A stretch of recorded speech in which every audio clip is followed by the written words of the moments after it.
Hey everyone, welcome back to my kitchen. Today I'm showing you how to make a delicious cinnamon raisin sourdough bread.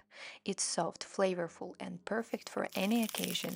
I'm really happy with how it turned out, especially after trying a few different methods, and this one is definitely the best.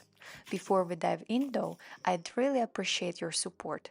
If you enjoyed the video, please give it a thumbs up and leave a comment below. It really helps me out. Thank you so much. Alright, let's get started and I will walk you through the whole process.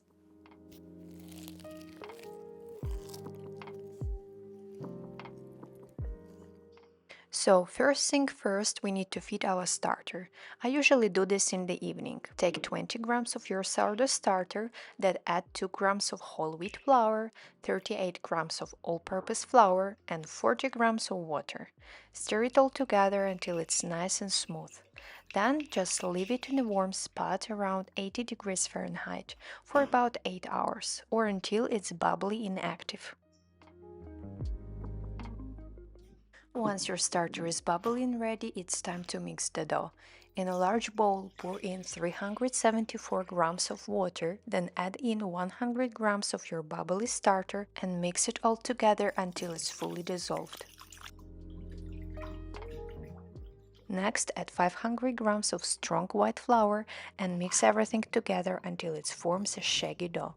Don't worry about making it perfectly smooth, just make sure everything is well combined. I like to use a Danish whisk for this step. Once mixed, cover the dough and let it rest for 30 minutes on your counter.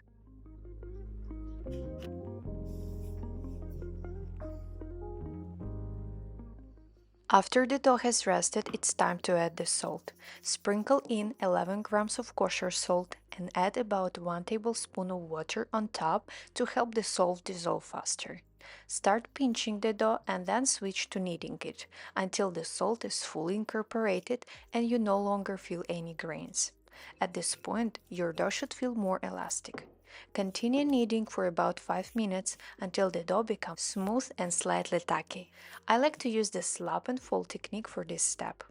Once that's done, cover the bowl and let it rest for another 30 minutes in a warm place around 80 degrees Fahrenheit.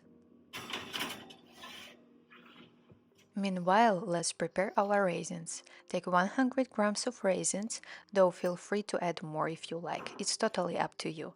Soak them in hot water for about 15 minutes. This will plump them up and help prevent them from absorbing too much moisture from the dough while baking. Once they're ready, just set them aside and return to the dough. Now it's time for our first stretch and fold. Take your dough, wet your hands and gently stretch one side up as far as it will go.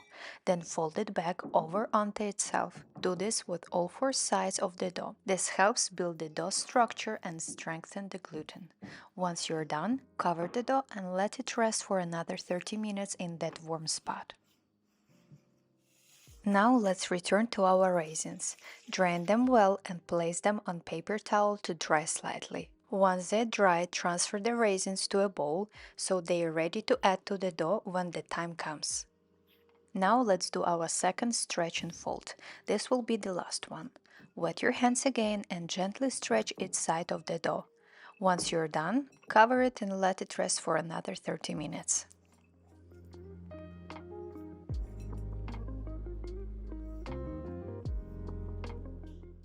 After the 30 minutes rest, it's time to stretch out the dough.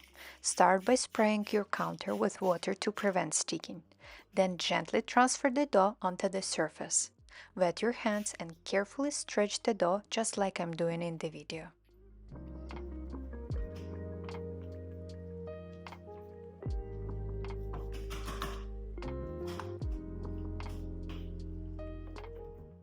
Next, sprinkle about 2 teaspoons of cinnamon over the dough.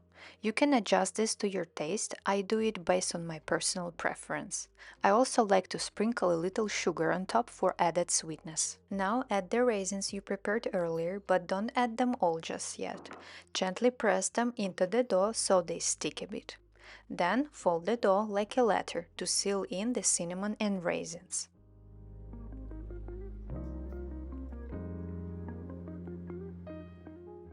Sprinkle a little more cinnamon and sugar, then add the rest of the raisins. Press everything gently into the dough and fold it again, just like I show in the video.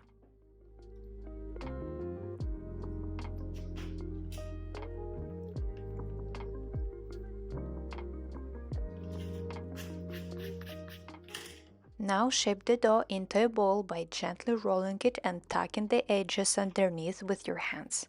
This helps create tension on the surface, giving your bread a nice smooth shape. Place your dough into a bowl and cover it. Now it's time for bulk fermentation.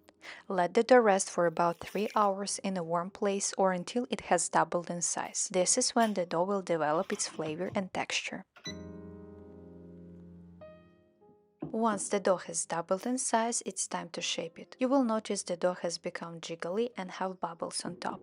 Sprinkle a little flour on the dough, then gently turn the dough out, being careful not to deflate it too much. Stretch the dough slightly, fold it like a letter, and roll it up.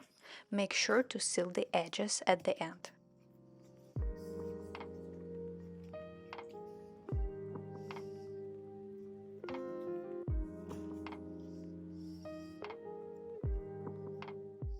Next, take your Benetton basket, flour it lightly, and place the dough inside. To create more tension, stretch and fold the sides toward the center, sealing them in as you go. Now that the dough is shaped, transfer it to the fridge for its final cold proof. Leave it uncovered and let it rest for about 12 to 16 hours. This slow fermentation helps develop great flavor in the bread.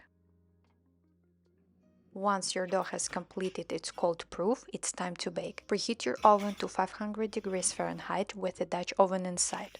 When the oven is ready, take the dough out of the fridge and transfer it onto a piece of parchment paper. Now score the top of the dough with a sharp knife or razor blade to help it expand as it bakes. Hold the blade at a shallow angle and make one score. Then a shorter second score on top, and a third just under the dough skin.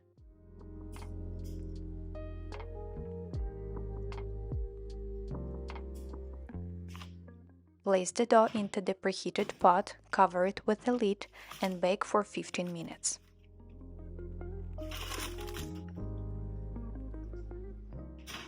After that, remove the lid. If you want, you can do a light score again to give the bread more space to grow. Reduce the oven temperature to 450 degrees Fahrenheit and bake for another 20-25 minutes, until the bread is golden brown and sound hollow when tapped on the bottom.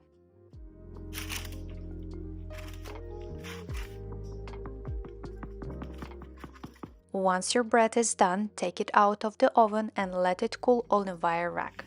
It's tempting, but try to resist slicing into it right away. Let it cool for at least an hour so the inside can set properly. This will give you that perfect texture and flavor. And there you have it, your homemade cinnamon raisin sourdough bread, fresh out of the oven.